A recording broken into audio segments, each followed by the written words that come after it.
Welcome to the Tinnitus Relief Podcast. Today, I am joined by Steve. We are going to go on a journey of different ways to approach tinnitus care and treatment.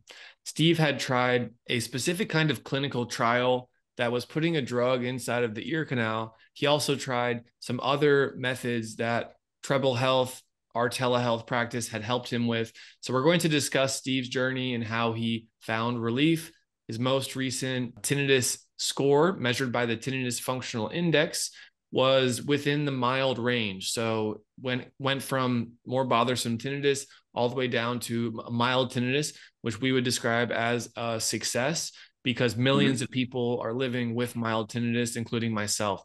Steve, tell us a bit about your journey, where you are today, and then let's go back all the way to the beginning of how this started for you.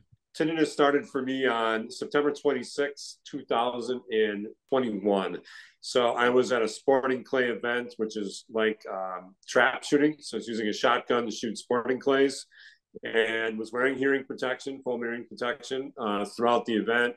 The next morning I woke up and I had a loud ringing in my right ear. And it persisted obviously throughout the day and into the night, disrupted my sleep, and then has persisted ever since. So that was my introduction to tinnitus. And the first thing I thought about when I understood that it was not going to be leaving me and staying with me is that I was going to try to beat it. And I thought a crafty way of doing that, or a unique way of doing that, would be to join a clinical trial. So I started looking for clinical trials. I saw one in Europe, which obviously was unobtainable. And then I noticed there was another one ongoing in the United States. It was in the second stage of the trial. And there was a location in Chicago, which is about 2 hours away from me, where they were administering the drugs. So I signed up, went through all the vetting process with the doctors down there, and was admitted to the trial. Went down there several times over the course of the fall, and I really was of the mindset that by Christmas of 2021, I wouldn't be dealing with it at all. That was truly my mindset. I thought I'd hit a gold nugget and I was on the right path. So did nothing to acclimate to it or assimilate myself to the fact that I would have this for life. Really just focused on getting through my days and getting into the trial and going through the procedures of the trial. And I thought it was like I said, I thought I was in a really good place. So attended the trial. Was administered a double-blind drug, so neither the doctors at the clinic nor myself knew what I was getting, and then had to start like monitoring my tinnitus moving forward. And the only noticeable effect from it was that my ear got filled up with fluid, and the tinnitus actually got louder for a brief period of time until that fluid kind of made its way out of my ear canal. So, and then after that, I don't think there was any noticeable effect to it at all. It's hard to quantify because in the early stages of tinnitus, you're in such a state that, you know, everything just seems worse than it is. And so I was obviously still very troubled by it at the time, having had no counseling or any other help. So it would be very hard to quantify, but obviously the trial was stopped as I was about 3/4 of the way through it, and they stopped the trial and told me no longer had to come. So, and that particular clinical trial was trying to find a way for this solution to go through the inner ear and mix in with the cochlea. And because it was a true double-blind study and it was a solution or a drug, they were able to say no. Comparing these two groups, the true placebo group shows that this drug compound isn't having the kind of success that they would need to continue the trials. Well, good for you for seeking solutions and, you know, being proactive in that sense. What did that teach you? And I'm sorry, because I'm sure that was frustrating to have waited so long, planned your life around this, went ahead and tried it, only to after some time realize this didn't do that much for me. Right. It was very disappointing, and I was obviously very troubled after the fact. And that's when I started to reach out to Treble Health and got paired up with Dr. Tracy. And I started doing sessions with her. I want to say that was in March of 2022. So then I started that. So it was actually even a couple months there after the trial ended, or after I had the drug administered, that I still waited it out. And then I started in with Dr. Tracy, and that's where I really started settling into the fact that this is a lifelong condition. There's likely not going to be a cure, at least anytime soon. And that, habituation is the best alternative for me. So, yeah, so I met with Tracy on a monthly basis, and I found it incredibly helpful just to know that what I was going through is, although unique, it's normal. And relaxing and accepting it was probably the best thing that you can do. And once I started kind of really getting into that mind groove and applying the things that she taught me on a daily basis, when I really started forgetting about it a little bit more every day, and really started settling in where it wasn't disrupting me on a daily basis. So there are many individuals in our community who want to hear success stories of patients who were able to achieve relief and some degree of improvement or habituation with their tinnitus, but they still hear the sound. The volume hasn't necessarily changed that much. But for this particular example, we want to know, can someone still get better, have their life improved, hear the sound less often, while the volume stays more or less the same? What was your experience with the improvement over time in terms of the awareness of tinnitus, how much it bothers, and the volume? Sure. The volume, of course, when you first start with it, is startling because it's something new and it's so distracting. And I think you just concentrate on it constantly, and that makes the perception of it worse. I would say over time, I don't think the volume of it has changed at all. I just think that my perception of what's going on is working more and more towards being benign versus it being something that's happening to me that I need to be, constantly vigilant about. So when I was constantly vigilant about it and thinking about it and trying to see if it's this ear or this ear or what's going on, of course it seemed louder and it was intense and it was disruptive. And then as I moved through counseling and I started opening up my peripheral view and started taking in more of my sound environments that are just naturally around you every day and trying to start noticing those things more, I'd have days where I noticed for about 15 minutes that I actually didn't even perceive the sound at all. It was there, but it wasn't a factor in anything the way I was thinking at the moment. So, and then all of a sudden you remember that you have tinnitus and it would just pop right back into your head, which was frustrating, but it was also comforting to know that for 15 minutes, I had forgotten about it completely. And I just kept thinking to myself, well, if I can forget about it for 15 minutes, I can forget about it for 30. I can forget about it for an hour. I can forget about it for a day. And so that's just kind of the way I've been thinking of it. And then really just trying to get back to my life and the things that I was used to doing as quickly as possible, and just forcing myself to get out into social situations and work situations so that I constantly had life's normal distractions in mind and outweighing or trying to outweigh the tinnitus. You shared this important balance of being proactive with what you're doing to help you, but also not hyper focusing on the tinnitus. For anyone who's listening who is also dealing with challenging tinnitus, Steve had shared this important perspective change of going from I'm trying to fix this to get rid of it to bring it to zero. While that's helpful to some degree, because a few percentage of patients are able to find a physical cause and potentially have a cure or a treatment that brings it to very, very little.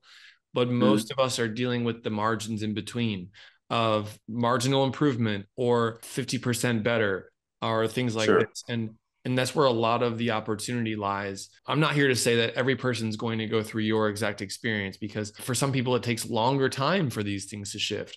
For other people, they can notice a shift of their awareness and a shift of the volume. So it's really unique and personal in that sense. You brought up this language of, I forgot about it for 15 minutes. Well, that is a good way to share the experience. But I want to bring in an important point, which is you didn't actively try to forget it. It was your brain doing that on your own behalf. And the experience was as if it wasn't there, was as if it was forgotten.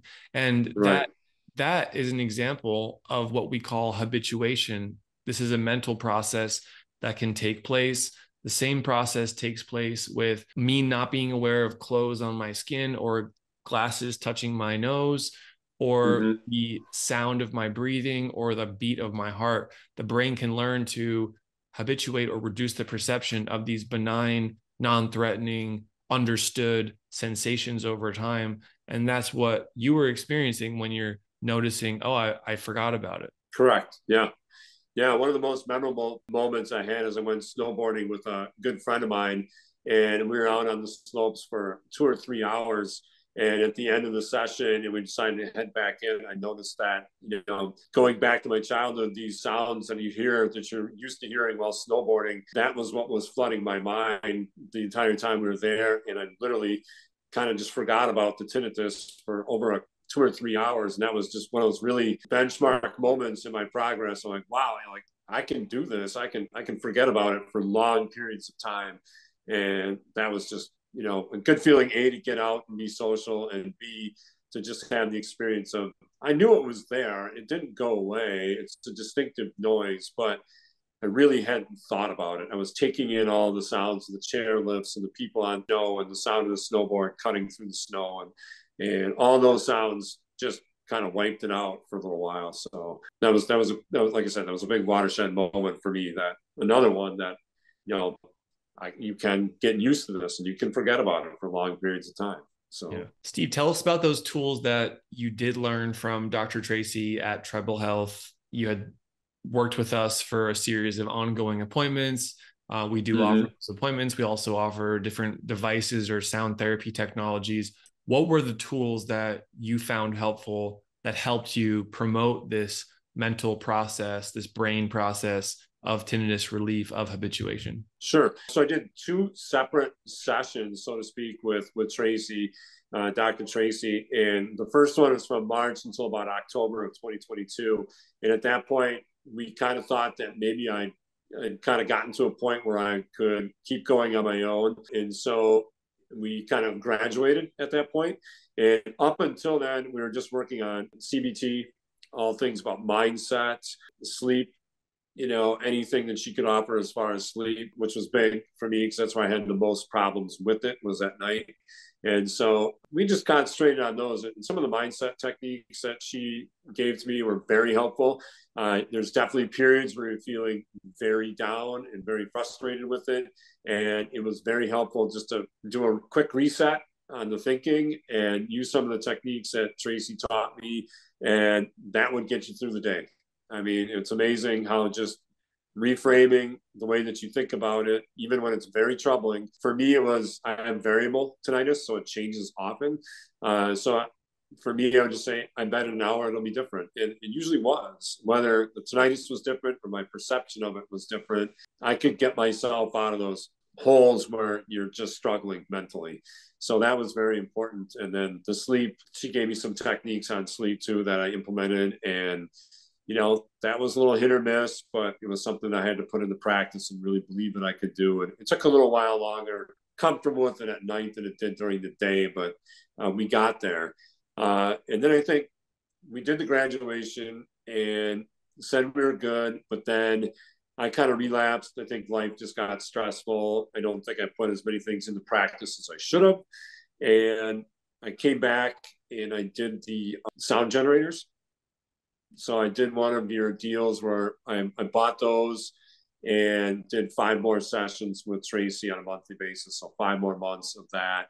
And that really kind of helped me get over the hump that I couldn't get over under the first sessions that I did with her. So wearing the sound generators for 6 hours a day for a period of about 3 months really kind of helped soften the blow and get me over that final hump. And I don't use them every day anymore. I'm in a pretty good place with it right now during the day.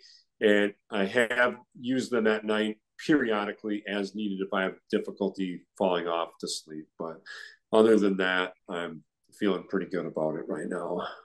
Well, we are your biggest supporter, and we're happy to know that you're better. Still maintaining your progress, still putting these things into practice like you had shared is important. Sound therapy can be used as a sound machine or a smartphone. Those are the more low tech or basic ways to use sound therapy, playing sound in the room that we're in. For anyone who Mm-hmm.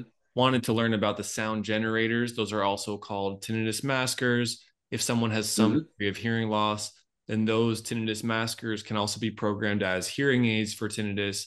And the research supports the use of both of the tinnitus sound therapy coming in consistently, providing Mm-hmm. that pink noise or similar type sound through the system.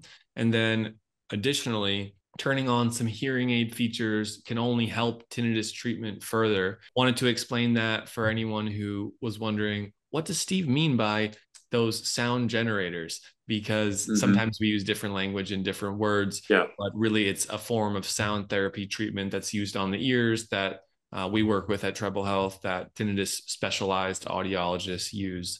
Steve, what are your words of encouragement or hope for our listeners who are here learning from you and your stories today? I think the words of encouragement is it's really hard to believe at the beginning of the onset of tinnitus that this is something that you'll ever get used to or be able to live with. I would say take it one day at a time.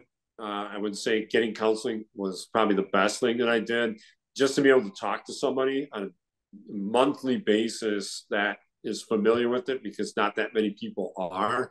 It really helps normalize it and make you feel like there's an opportunity there to develop a life that you had before with tinnitus. It's not going to go away, but it doesn't have to be a hindrance, and you can get back to all your daily activities. In fact, one of the things that I would recommend to people is just, even though it's frustrating, even though being social with it is distracting, I'd highly recommend to get out, be social, go to work if you can, do all the things that you can do. It'll be tiring, it'll be frustrating, but it's worth it because it'll start distracting you from what's going on in your ears like right away.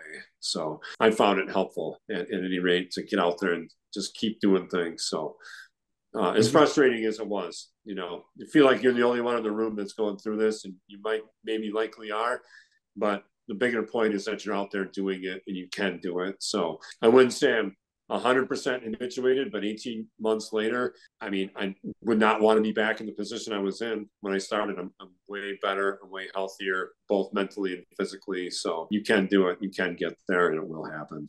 Great, Steve, keep it up. We love your inspiring story, your helpful story.